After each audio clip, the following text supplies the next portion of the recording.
Hi everyone, welcome to my channel. My name is Natalie Rose, and I am currently undergoing a huge transformation, mentally, physically, spiritually, with the relationships in my life.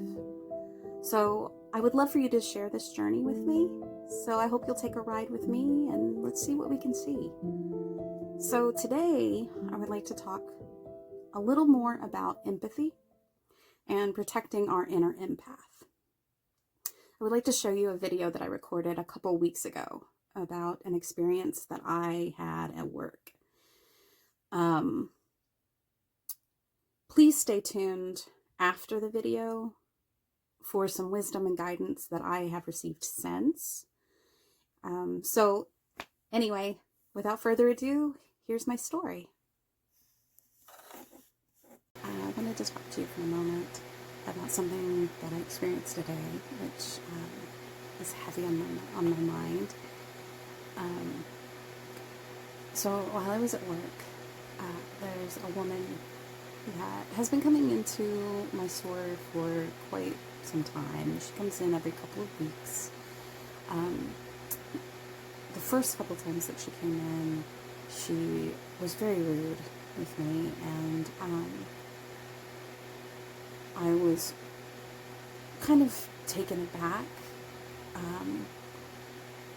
by her behavior. She was not only blunt, but just rude, angry, and, you know, at the time, that version of myself didn't understand why she was the way she was, and of course, I blamed myself, and so, you know, the next time she came in, I tried to be nice and kind and friendly and smile, which generally grumpy people, it tends to help. A positive person, a positive attitude tends to kind of shift their attitude into more of the positive, and they end up smiling, and this did not work with her. And so the first couple times I met her, I did not recognize her. But the more that she came in, I recognized her. And so at that time, I would try to appease her by trying to do the things that she liked to be done, like before she would ask, so that she wouldn't have to ask. And then she just became she was less rude, but she became pretty dismissive, quieter, still upset. Just upset. And so I've been studying Reiki recently, and I've been looking into auras and chakras and kind of learning how the energy system works through the body. And it's fascinating because I've always been able to see auras, but I had never really I had just fundamentally, intuitively read auras. I didn't really understand what any of it meant. And so from a Reiki perspective, it's been very informative and mind-opening to kind of see how these colors work through our energy in our bodies. And so because I am transforming myself, I decided in this moment, like when she comes in, I get this pang of like, uh-oh, because I know that it's going to be like more work and like a lot of work just to be near her. So I got that pang when she walked in today, and my higher self kind of, I came in and I said, whoa, let's try to do this from a different perspective this time. Let's try to be loving. Let's show some love here, you know, for this poor woman that God knows what she's going through and why she is the way she is. So she kind of came into the store, and she was at the back of the store, and I kind of was just kind of reading her aura and just looking to see what I could see. And boy, it was a very red, dark red, like almost like blood, a low, like undulating vibration, but large. And then I started to see like wisps of almost like flickers, like flames of burnt orange. And so I have this hypothesis, and I don't know for sure because I'm still in my early stages of learning about this. I have kind of this idea that the aura that you see is kind of the complementary color of the chakra that is involved in that moment. So if I'm thinking about complementary color scale, I'm looking at this dark red as really being like heart chakra of green, because red would be the complementary color of green, and so your heart chakra is green, and so but hers was like a blood red, and so it made me think, either she's got some serious blockage, probably like a repression, repressed love, maybe repressed self-love. This is a woman who is very stern in her look, a lot of lines of worry and anger. And then the burnt orange, I feel like is tying into the throat chakra, which is a sky blue normally, but the burnt orange, like she has kind of a rough voice, and she doesn't like to speak.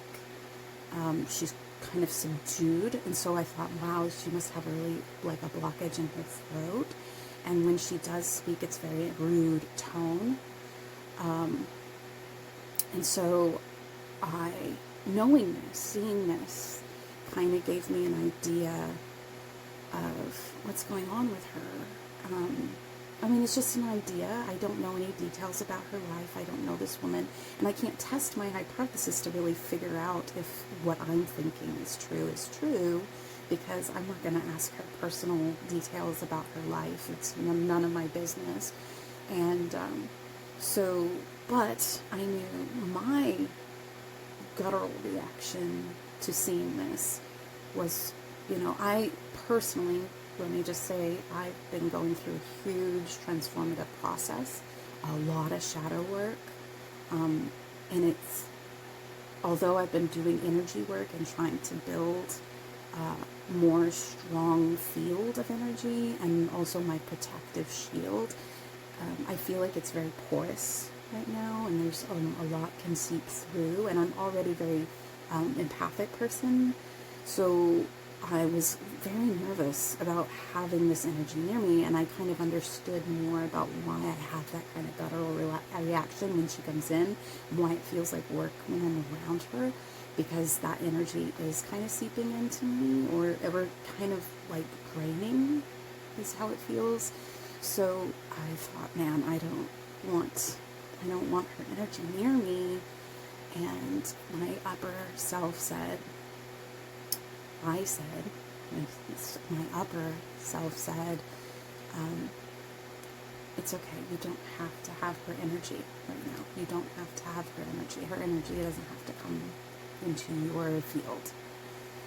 And I had to say it to myself a couple of times before I could calm down from this. Almost, it was like a fear. It was a fear. I didn't want to be near her. I didn't want to talk to her. And so I'm waiting for her to come up to the counter, and she walks right past me, didn't even see me, I really don't think she saw me at all. Goes straight to my boss. My boss rung her out. It was very quick in and out exchange, and she was gone, which I found fascinating. So I feel like there was definitely some guides that were my spiritual guides, my spiritual protectors were definitely looking out for me, maybe even cloaking me or hiding me from view. Or maybe she just, she's very limited in her perception of her environment and the other people around her. So either way, it worked out. And what I said to myself, that I don't have to have her energy, it was absolutely true. And so it ended up good for me and probably good for her too, because I'm sure that there's a clash with our energy. And that's why she had been rude to me before, I believe, is because there is a clash of energy. And even if people are not aware of this energy around, we definitely feel it. A lot of people are sensitive to it, and it can make people angry, especially if it's at like a higher frequency. And I feel like probably my energy field just is at a higher frequency than hers was, based on the undulations I was seeing, like slow undulations of blockage. And I feel for her. I hope, she finds some comfort in this world. I hope she can learn to love herself.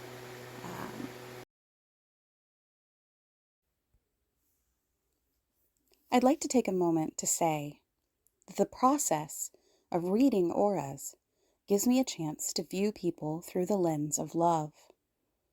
Recognizing that negative behaviors are symptoms of underlying illness helps to promote compassion and improve my own interactions with people. I'd like to reiterate that I do not know this woman personally, and these readings are only my speculation on a phenomenon that I can observe. I am learning how to read these auras and have only my intuition to guide me. My mind tends to overthink this practice, so I am trusting my gut and my heart, letting them guide me through the interpretation. That being said, I have read that a red aura can also symbolize a strong will. My intuition still tells me that this aura I saw ties deeply to the heart chakra. I feel that the mask she wears of strong will and challenging others is self-designed to hide insecurities. The orange flickers, perhaps, are reflecting that she would soon have to speak and interact with others, flickering in an attempt to strengthen her mask so that she can get through this experience without revealing her true self. Today, I met a woman with a similar physical appearance. I looked closely at her aura from a distance. At first, I only saw white light and a little bit of violet. It radiated like heat waves on a hot day. As I continued to look, it became rosy orange. My hypothesis would point to white as higher purpose, violet to the solar plexus, and orange to the throat chakra. As she approached me, I saw that she had music symbols embroidered on her clothes. I asked her about it, and she smiled. She explained that she was about to go join her singing group to sing for residents in a nursing home. Ha! My first valid confirmation of my hypothesis. I cannot speak for what other seers experience, but so far, my intuition appears to be on point. As I continue to heal my own trauma, release buried emotions, and welcome each challenge I have faced and survived in life, I feel more empowered. I still feel the occasional seepage and energy transfers with very sick people, but they are happening less frequently. I'm currently reading a book called The Art of Psychic Reiki by Lisa Campion, which is written specifically to support empaths and psychic service workers. She details exercises in this book which can help clear negative energy that we pick up from others, as well as ways to strengthen our own vibrational energy. Even if you aren't interested in Reiki, the knowledge and wisdom she shares from a perspective of an empathic healer can empower empaths to find safety, health, and strength in their gifts. I thank you for sharing this time with me today. Know that you are so loved, and struggles with empathy are just a challenge that you can overcome. This ability can become a blessing that supports you as you navigate relationships and situations. I hope you have an amazing day. See you next time. Bye.